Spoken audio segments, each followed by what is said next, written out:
Welcome to the Head of the Breach podcast, where we talk everything offensive security. I'm your host, Casey Cammilleri, and we're filming live at Black Hat and DEF CON. I'm joined by Megan Squire, and Megan is a cyber threat intelligence researcher and computer science PhD specializing in tracking threat actors and illicit financing. Author of 2 books and 40-plus peer-reviewed articles with multiple Best Paper Awards for data science and cybersecurity research. Featured expert in major media, including New York Times, Wired, and PBS Frontline, educating audiences on cyber threats. Megan, thanks for being here. Thanks for having me. Yeah, and you're giving a talk and a workshop at DEF CON. Can you tell us what that's on? Yeah, it's going to be in the Red Team Village on Saturday, and I'm going to be talking about Infostealer logs, specifically how we can use the logs to learn about victim behaviors in order to improve our red teaming. Interesting. So what got you interested in Infostealers? All right. So yeah, I'm a little bit obsessed with Infostealers, guilty as charged. So I used to work at a civil rights firm doing more investigative work. So it was intel work, but it was a little bit more with a legal/investigative bent. And I kind of got interested in Infostealers after I heard about them as a data source last year at DEF CON. So one of the companies that was presenting, they're called Flare, they were talking about this massive cache of Infostealers that they had, and I knew that they were useful as an OSINT data source, right? But I didn't realize that anybody was actually collecting them to that level. So long story short, I kind of became obsessed with trying to figure out the data potential of Infostealers, right? And so I kind of delved right in. Now I'm in this new role at F-Secure, which is more of a consumer-facing cybersecurity company. They make a whole panoply of security products for the consumer side. And I'm seeing now the flip side, which is that these Infostealer logs are really, it's a harm to our customers and to our victims. And so now I kind of see it from the other side. I'm learning about how our victims behaved. How did they get caught up in getting this type of malware on their machine? Are there behaviors that we could improve for them? Are there things that we could do to lessen the damage, et cetera? So yeah, I'm kind of an Infostealer nut at this point. So, yeah. Like the logs that we're talking about, is it just terabytes upon terabytes, petabytes? Like what? I mean, it is. So when a person gets infected with an Infostealer, basically it zips up all their data, ships it out. It gets sold 8 ways to Sunday, leveraged, bought and sold. And then, that's when the damage happens.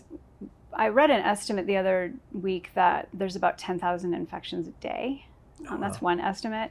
So it's pretty damaging. So if you were one of those companies that's collecting these logs, right, the zipped up material that's stolen from people's machines, yeah, you would end up with that much data for that many people every single day.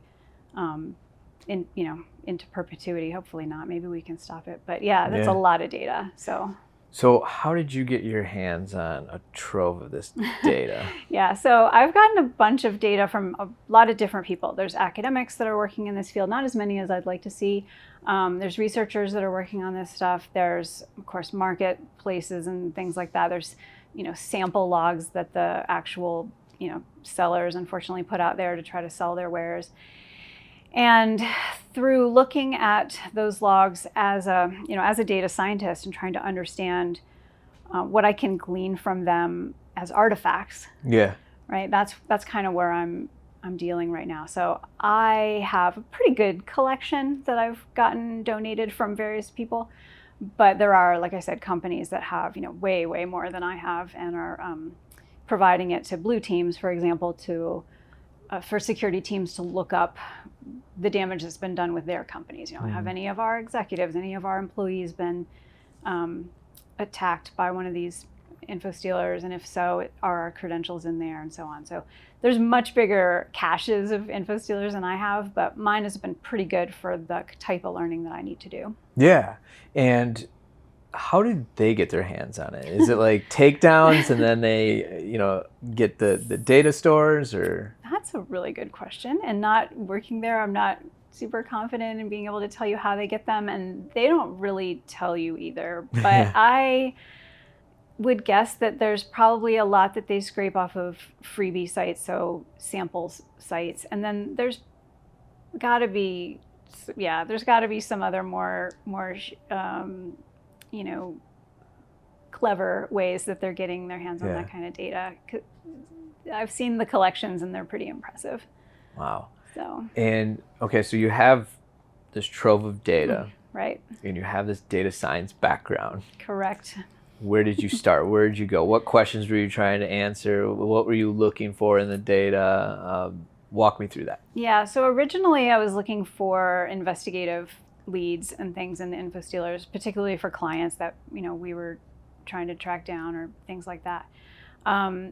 Now, as more of just a research project, I'm looking at the sort of research potential that's hidden in the data. So what are questions that we need to know about our victims or about people that are affected by Infostealers that we didn't know already? So victim behaviors, for example, usage behaviors, any patterns or commonalities that we can discern.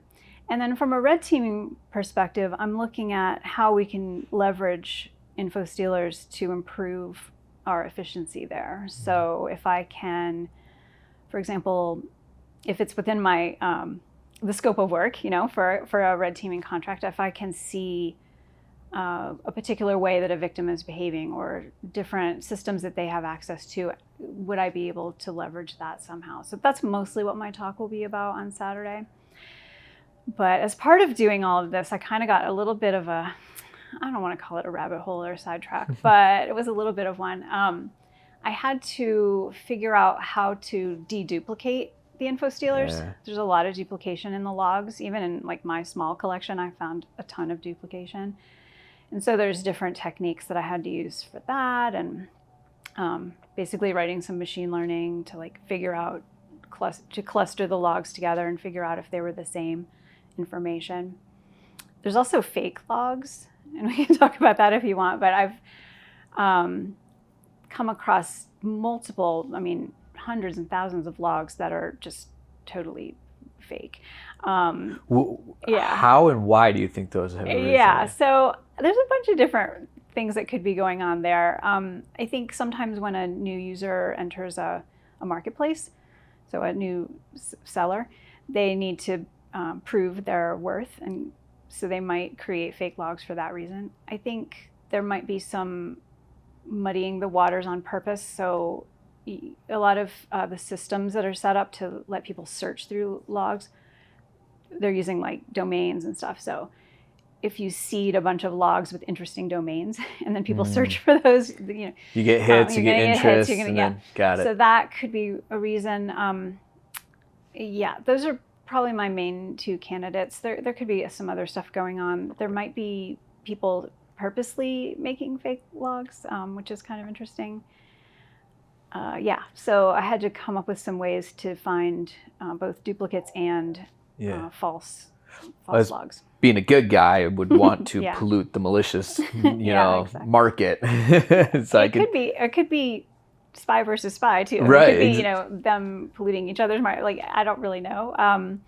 My job was figuring out a way to discern the ones that I suspect were fake, mark them, and then I can come back to them later. I can leave them out of the sample, put them back in.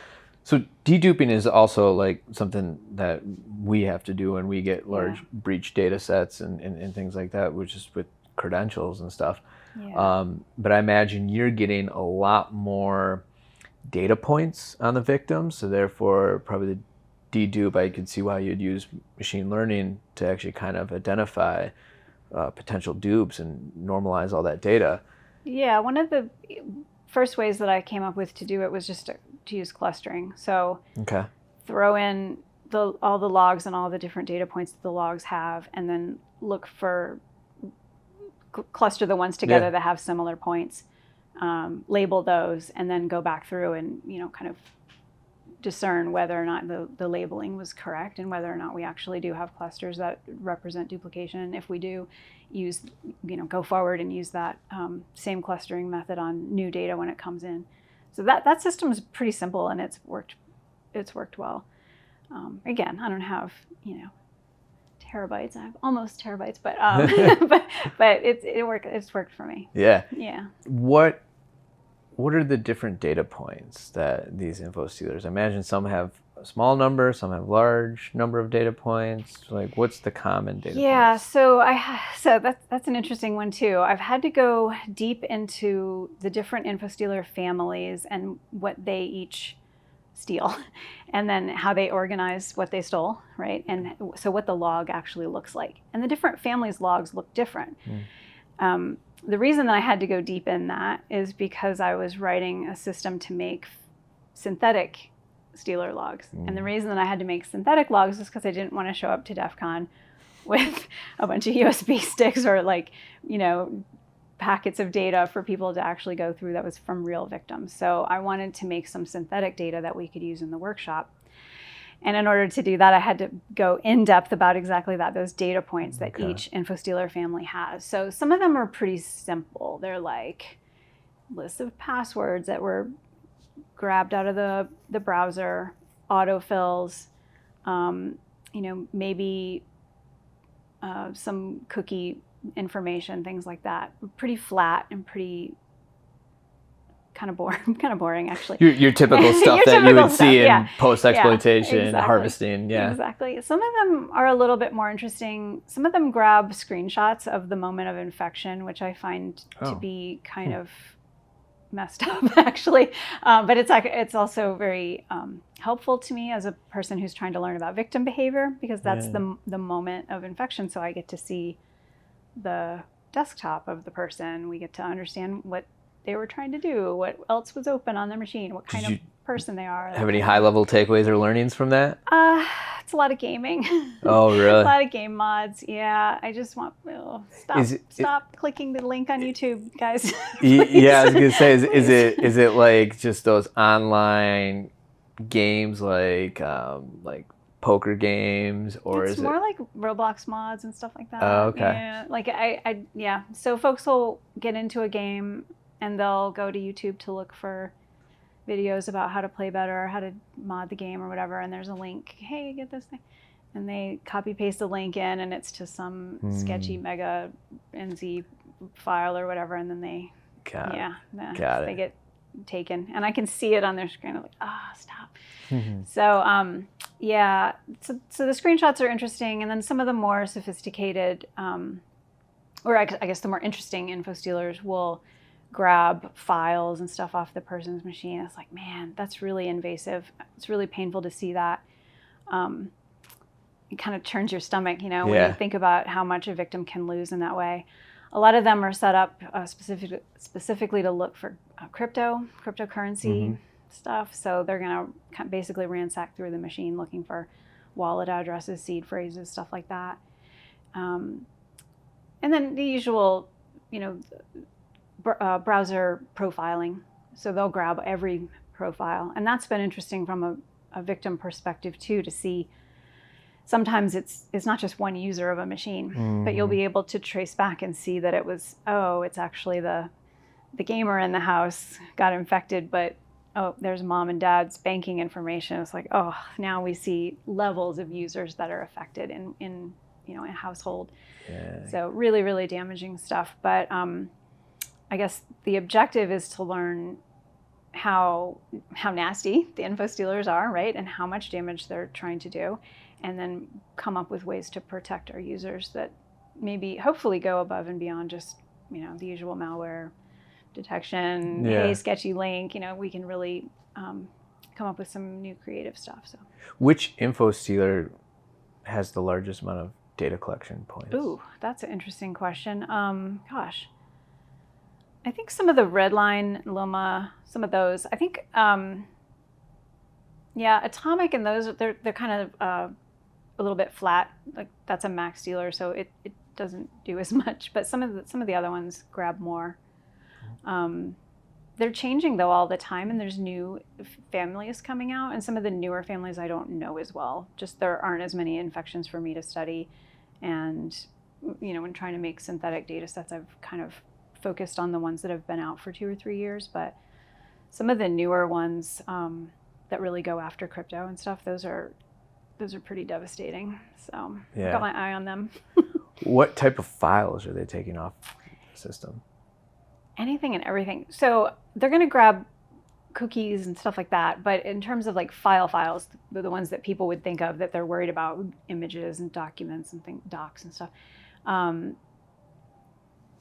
It looks like they go after the typical directories where files are, downloads, documents, things like that. I've come across a lot of personal documents, even like official passport scans, stuff like that. I don't know how much in real time they're doing with hunting and pecking. I think some of it's just dragnet, grab all of it in this directory and throw it up to the server. It does seem like they're targeting specific directories though. And then some of the stealers, again, these are the ones that are just, I don't know, kind of makes me sick, but they'll create, interesting files folders and they'll put the files in there kind of, drawing, their buyer's attention to those files. Same thing with passwords. They'll dedupe out the passwords, interesting data points. Some of them will grab out credit card numbers and things out of the autofills. They're looking for specific data points that might be useful, for resale and stuff. Yeah. And what have you learned from a red team perspective? Like, how do you use this data? Yeah, so that's what we're going to be talking about at the workshop too. I've got now a pretty nice little assessment for red teamers to keep to keep on task. If using Infostealers is within your remit, right? If that's in your rules of engagement, you're able to use those. How to stay on task, because the first thing that you do is you're faced with this mound of data, and it's like really kind of interesting stuff. And you might have it for more than one person in a company. And so it very quickly can be rabbit hole-y, and there's just so much information that's potentially good or useful to your task. So I came up with an assessment that kind of is designed to keep you on target. And I came up with this based on what I needed to stay on target, right? So it starts with like, okay, tell me about the infection. And it walks you through like, what day were they infected? What family did it? And it kind of, by answering the questions, it keeps you on target. So it walks you through the infection itself, and then basic victim behavior, name, favorite usernames, passwords, stuff like that. Then a little bit more analytical stuff. How good are they with password security? So you're looking through their password files and trying to make assessments about that. But again, writing it down. So anyway, at the end, you end up with a nice little checklist that will allow you to plan your attack strategy. So by going through the Infostealer in this sort of methodical way, or the log rather, in this methodical way, you'll know, okay, did I learn anything about accounts within the company that I can use? Did I learn anything about new machines or phone numbers, usernames, things like that might be useful to the task? So how many systems that were infected or stolen from are like company-owned workstations versus personal workstations? Great question. So I'm going to give you a number, but this is just Megan's number. This isn't like, take it with a grain of salt. But I'm looking at most of these are consumer grade infections. But what you're asking about is, did those consumers, were they on a work machine or were they on a personal machine where they had done work stuff and therefore had mixed, they'd crossed the streams, right?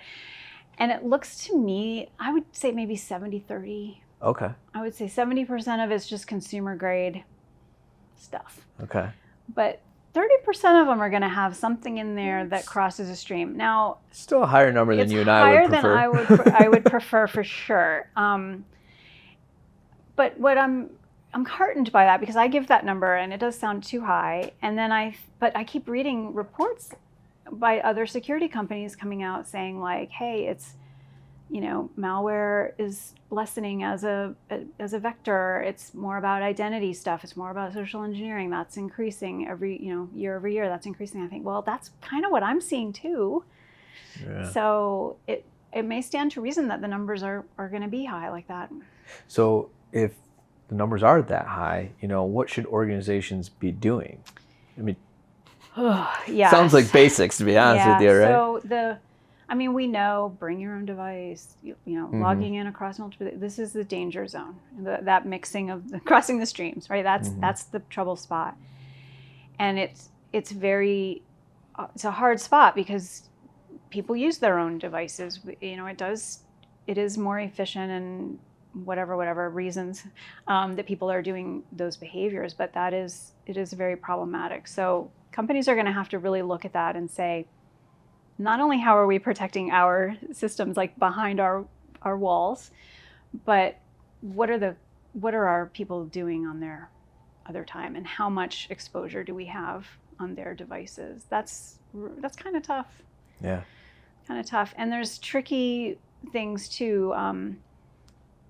Even if it's a person's personal device and they only do 1 or 2 work-related things on it, the information that you can gain about that person can be used also. What's like the demographics of the commonly infected? That's a good question. I don't think I am confident to say too much there. I also have some preconceived biases. So when I look at from a high level at just statistics and numbers and aggregated logs, I'm looking at things like what's the most common browser, what are the common behaviors, things like that. But when I pull up an individual log to kind of go deeper and look, I mean, it's a lot of young folks, a lot of gamers, a lot of small business people, a lot of just kind of randos, really, just regular people, regular folks that you would know. Yeah. To me, that sticks out as like someone that's trying to do something, willing to execute code on their system, right? Yep. It's usually, I'm in a hurry, I'm going to take a shortcut. This is really cool. I'm not really thinking to, let me just grab this program really quick. Yeah. And that also could be misleading because the demographic of who's getting infected also depends on what these families are targeting. Exactly. Right? So I do feel a little bit bad saying like, well, it's people who just want to, run a program really quick and they weren't thinking. And well, really there's 2 or 3 people using this machine and one of them did that and the other 3 didn't. And they're so it's hard. Again, I think the biggest takeaway from this whole project, this whole multi-year project has just been how devastating Infostealers really are to actual real people. Like we like to think about it as this sort of clinical, don't download the file, malware, blah, blah, blah. But really, these are real people and their real data and their real files. It's just really devastating. Now, what was probably some of the most damaging information? Because we know credit card numbers and things like that. Yeah. What's something that you saw in the data that you're like, oh, I wasn't expecting that, and that's damaging? Okay. I did see one. Yeah. So a lot of the stuff that's most damaging comes from the autofill information. So it's your browser's helping you. I put that in air quotes by remembering the things that you typed into online forms. Yeah. And I came across one Infostealer log that I was looking at for because it stood out for other reasons. So I pulled it. I was like, what's going on with this file? And then I started looking at the anomalous data and why it was coming out like that. And it was a person who was in the content moderation business. They were a content moderator for a social media company. And they had gotten popped by an Infostealer. And so not only was all their personal life in there, which that was crazy enough, but what was throwing up red flags on my systems was the amount of corporate information that they had typed into forms along the way of doing their content moderation job. And I'm talking about major legal questions of, should this person's account be banned and canceled and stuff like that. Oh my goodness. This is really, this is their whole company's policies and stuff just out on the internet now for anyone to say, oh man. So it's not just passwords. It's not just passwords, y'all. I mean, it's really a lot of the keys to the castle. Yeah. In many cases. So from a red team perspective, is this also another data source for like usernames, credentials that can be used in the actual testing? Sure. I mean, if that's within your scope of engagement and all of that, I think sometimes it would be and sometimes it wouldn't be. You have to, check with your general counsel, read your paperwork. But yes, I think clearly, IPs, usernames, passwords, password habits, username habits, emails, just habits of mind, how people use their computer, how they create accounts, where they create accounts, how often do they go back to different sites. All of that tells you about a person, and if that person is in your, a part of your engagement, these are extremely valuable data sources. Yeah. Which hence why I used to use them for investigative reasons, right? Like Right, they're right. really, really helpful at telling you about the way a person thinks and moves and operates. So what's next in the research? All right, so I've got to do something with my synthetic Infostealers. They're pretty cool. Definitely going to publish that work out. The deduplication and stuff, I'll probably just ship that code. I'm going to do my workshop here, and then we'll see what I'm looking forward to the questions that the audience asks, because that always tells me where the holes are in this. I love feedback like that, and so hopefully I'll be able to glean some ideas of what folks think should be next steps. I'm not sure how useful this will be with the red team folks. We'll see. What that develops into. But For me, my head goes to like just knowing more usernames, knowing password behaviors. Oh yeah. And then maybe is there a world where I don't know if there's historical browsing data in there, Yeah, right? there where is. Sometimes it's not time-stamped though, so it's hard to put it in order. Every research question I have that's like change over time, it's like disappointing. So I'm like, maybe I can't really show that. Or some of the families do timestamp and some of them don't. So it's a real mix of what you can do with evolutionary behavior and change over time. But yeah, for sure, if you just want a big pile of browsing behavior and not necessarily sorted by time, you've got that for sure. Nice. Yeah. What is there a certain type of threat actor that's building these Infostealers? Is it nation state? Is it certain groups? Malware as service? Yes. All of that. It's all of that and above. A lot of just crime type actors. They're grabbing credentials and reselling them. So initial access brokers, things like that. Folks that are reselling high level access.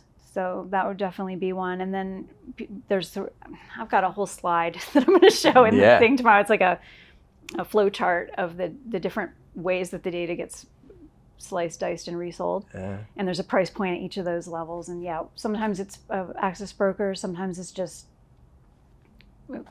financial criminals. Is the value of this information going up or down? For example, it used to be a credit card number would be worth, more money 10 years ago than it is now. Yeah, every time I show this slide with the money on it, people are like, my whole identity is only worth $5. Yeah, right.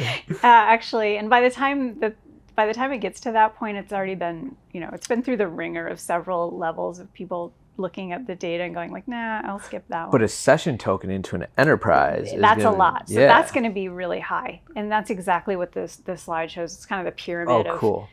I should trademark that. They have the pyramid of pain. I should be like the pyramid of money or something. I don't know. But there is a kind of hierarchy of how much you can sell the stuff for. And those live tokens are going to go first and early and often. Yeah. So, yeah. And by the time you get down to like, somebody's Steam password, it's like, well, maybe that's actually, I don't know, gaming assets, there's a market there. So yeah. Well, Megan, if someone wants to follow this research and follow the work that you're doing, how can they do so? Oh, good question. Probably on LinkedIn would be the best, because that's where I'm posting most of the stuff that I'm doing with DEF CON and for F-Secure and all of that. I'm not on X as much anymore, but probably LinkedIn. That's got all my other links. So yeah. Well, Megan, this is a fascinating topic, so thanks for sharing all your research and data. Yeah, thanks so much for your good questions. I appreciate it. Yeah, thank you. If you've made it this far, do me a favor and check out what we do at Sprocket Security. If you're ever in need of a penetration test and you want that hybrid scalable approach, the always testing, always on, not this fake click a button, do a pen test 2 weeks and then do that 5 times a year. No, I mean always on, always testing, latest bleeding edge threat that comes out there, latest exploit, phishing, all the way to, defense evading, covert operations, whatever type of pen test you need. we'll do it as frequently as possible. And we'll also provide a platform for us to interact together. I've devoted the last 5 years of my life to building penetration testing and innovating upon it and changing it so you can actually do security testing, proactive security testing in a much better way. Give it a shot. Check us out, www.sprocketsecurity.com.